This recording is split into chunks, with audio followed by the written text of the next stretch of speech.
Good morning, and thank you so much for organizing this, and hope everyone who's listening is well.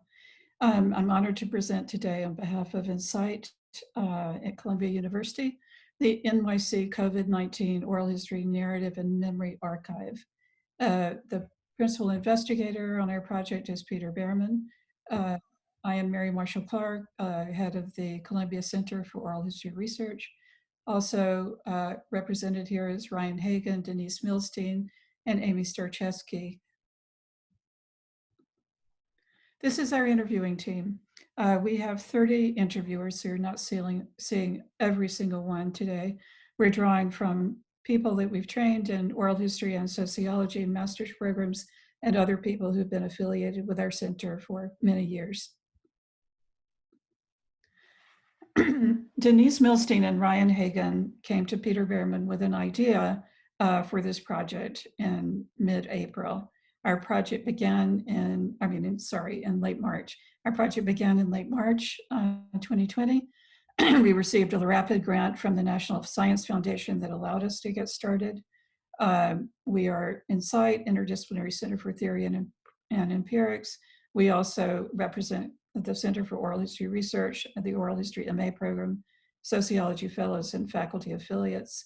The interviews we conduct and transcribe and edit will be deposited in the Oral History Archives at Columbia and the Columbia Libraries, which is open to the public, very importantly.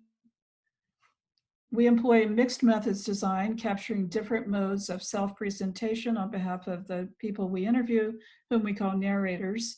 We have intake questionnaires that inform recruitment and gathers data on demographic characteristics, location, employment, social network size, experience with past citywide disasters like 9/11 and Sandy, volunteering and civic engagement on behalf of those we're interviewing, personal concerns, responsive to protective guidelines, exposures, etc., stress response management using the Stanford Acute Stress Reaction Questionnaire. We also, we send out surveys to 1,000 people. We invite 500 of those to write unguided chronicles at a suggested length of 300 words, as many times as they would like. We do oral history interviews at month 1, 3, and 8 from whenever we start a phase for the first round of interviews. We have a number of different analysis strategies: the abductive approach, iterations of analysis, and continual reframing, meaning that we analyze the stories that we gather as we go to strengthen our design and our frame. We use flexible coding. We're just beginning to do that, indexing and memo writing, applying analytic codes to enable research on diverse themes as the archives grows, developing theory as we observe themes and stories, especially those that are different from those reported in the media or social norms. We use the intersection between oral history and sociology in approach, theory, and analysis. Oral history at Columbia, as developed by Peter Behrman, myself, and others, is very much integrated into the social sciences. We use natural language processing of transcripts and diary entries. There is a historical precedent for our current project, and that is that Peter Behrman and I and Amy Starczewski, the head of our MA program, worked on a previous sociology oral history project after 9/11. In fact, we did several. The first one was the September 11th Oral History Narrative and Memory Project, gathering together 900 hours of recordings over 2 phases with 650 people. That began 4 days after 9/11. That was also initially funded by the National Science Foundation, although we gained additional funders, including Columbia. The focus of that project was on the ability, and that way is kind of like this one, of city residents to adapt to new realities economically, politically, and culturally. It led to a very focused project, this first project on the city's recovery, which we began in June 2002, called the 9/11 Response and Recovery Project. And we wanted you to know about this because we're also incorporating into our current project people who are responding to the disasters, including you all. Participants in our study come from very diverse communities and participate in different ways. So our sample populations are key institutional decision makers, public health officials, and emergency managers, frontline workers, including first and second responders, critical infrastructure workers, and other laborers who have become central to the distribution of the basic necessities and care networks at the community level. Everyday New Yorkers with an emphasis on marginalized populations. At this point, we have a majority of non-white narrators. So as I said earlier, we send out 1,000 surveys, collect 500 chronicles, and interview 200 narrators. Our interviews vary and focus on meaning making, and this may not be clear to those of you who may not be familiar with oral history, but the methodology of oral history is very much about the shared agency, not only in conducting the interview, meaning we're interested in what the narrators have to say unprompted, but we're also adapt the structure of the interview to what the dialogic exchanges that are going on, emphasizing flexibility, especially in this case, as people wade through their way to create a narrative, which has not been easy for them. We focus on making sense of the catastrophe, which people often have to do before making meaning, but our goal is to allow people to make meaning, to draw conclusions, to say how they feel, as well as what they think. Our topics generally are time, the past, present, and the future. So the temporal realm is very important to oral history and sociology. Space, home, neighborhood, city, work, and loss of work, self-reflection, emphasis on emotions, reflections on relations, intimate, institutional, and community, trust and distrust of the government and the media. This was also a theme we followed after 9/11. Some of the research aims we are tracking include informal response networks, changes in perception of political agency under shifting conditions, changes in norms and moral frameworks, adoption of public health guidance and compliance with non-pharmaceutical interventions, information-seeking behaviors about health and government assistance, attitudes towards consumption and participation in the market economy, development of individual and collective responses and memories. What we're learning, early observations and themes. Denial versus acceptance. We have found in many of our early interviews a confusion about what COVID-19 was, quite literally, accompanied by a denial of reality, especially true in the first 5 to 6 weeks. We found that people accepted the reality of COVID and its implications when they were impacted by primary work and family community networks falling apart. Temporal confusions. This is one of our biggest themes to date, the disruption of the orderly sense of the past, the present, and the future. We also had something similar in our 9/11 work, but very, very different to what we're seeing as the unfolding of a very slow catastrophe. So a tremendous amount of uncertainty, specifically the loss of a sense of future and moving towards one. The immateriality of time. What time is it? We don't know. What day is it? It doesn't matter. The importance of place as a substitute for living in time. People describe their homes, their objects. They take great care to figure out what to put where in their special rooms, their Zoom rooms, etc. Trust and distrust of public institutions for government and media. We see great variabilities in this over time already, especially the confusion over mask messaging in particular. A lot of skepticism about valid sources of knowledge, media, and public figures. Psychosocial factors. Isolation levels are high, especially for those living alone. The irony of being safe while being alone versus safety in numbers.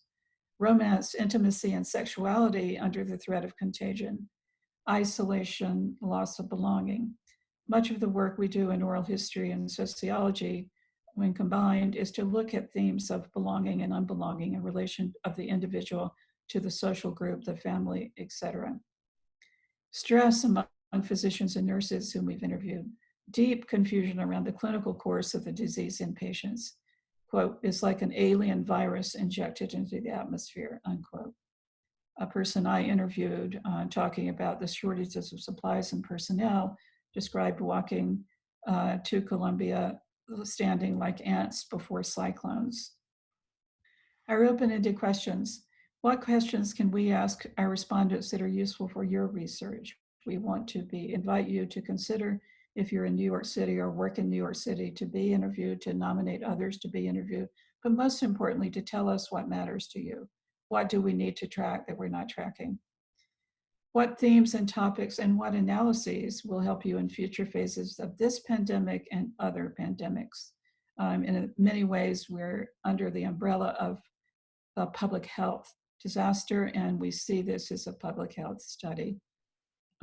We're interested in interviewing epidemiologists, modelers, virologists, clinicians, researchers, as well as everyday people in New York City, including people who are keeping the economy going and keeping people cared for. So if you would like to participate, you can write me at mmc17.edu or the COVID archive at the _ link. So I'm asking the audience to raise their hands if they have questions. I see one from Stuart Firestein. Stuart? Yeah, let me just unmute. Hi, I'm wondering, I didn't notice any questions in this survey about attitudes towards science and scientists and changing attitudes over the course of this pandemic towards science and scientists. I think that would be very helpful for us to get a handle on that and see where those things are going, especially after this is all over. So we have a better idea about how to communicate this. That's excellent. Thank you. We'll make sure that some people have been talking about it, but we'll make sure to add that to our list of questions for everyone. I think Margaret Crosby-Arnold. Mary, can you hear me? Yes. Yes. Oh, great. Fantastic. Good morning. Listen, you touched upon the fact that the majority of your population thus far is non-white, as you put it. And I was wondering, you also touched upon these trust issues. Have you compared the levels of trust? I mean, is it rising? There's already a pre-existing of distrust, pre-existing environment of distrust of government, science, and so on in communities of color. And I'm wondering, have you measured to see if it's gone up or down, or is this just a similar pattern that has been seen previously? Well, that's a great question. And we have not yet begun the coding, so we don't have a strong analysis of that. But anecdotally, yes, I think you're right. And we selected a diverse group of interviewers so that we could reach out to those communities effectively, and in terms of the trust between the interviewer and the narrator, and that's bearing good fruit. We haven't yet fully analyzed it, but yes, anecdotally, I think you're absolutely right. Thank you. I think Suzanne Bakken. Hi, very interesting. One of the things you mentioned was that you were using natural language processing. Are you using that to do something like sentiment analysis and looking at n-grams and that kind of thing, or are you doing other types of NLP in your analysis? So let me say, first of all, I'm not an expert on that. So I think what I'll do is get back to you on it. We haven't begun that yet. And so I'm not sure a final methodology has been chosen. We need to gather all the interviews from the first phase and then start with that. But please do write me at mmc17@columbia.edu and I'll get back to you.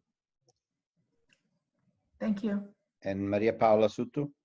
Yeah, my first question was on the natural language process, of which you already answered. And the second one instead is if you have any question about job loss, money in the house. This economic part, I think, is so critical. And yeah, I would like to know, and I would like to know where I can see some results of the September 11th, in which I was personally involved. So. Okay. Yes, we'll be happy to put up on our resource page at INCITE a direct link to the Columbia University archives where you can find those interviews. Thank you. Yeah. Okay. So I'm sorry, what was your second question? I got On the economy, the job, the loss of job, the man in the house, so Right. this economic part of the interview. So that's really a major part of our work. Everybody we've interviewed, we've definitely asked some questions about that. It's also on the questionnaire, and we encourage people to write chronicles about it. It is a major focus of our work. And our intention, because our intention is to track what's happening and analyze what's happening in low-income communities predominantly.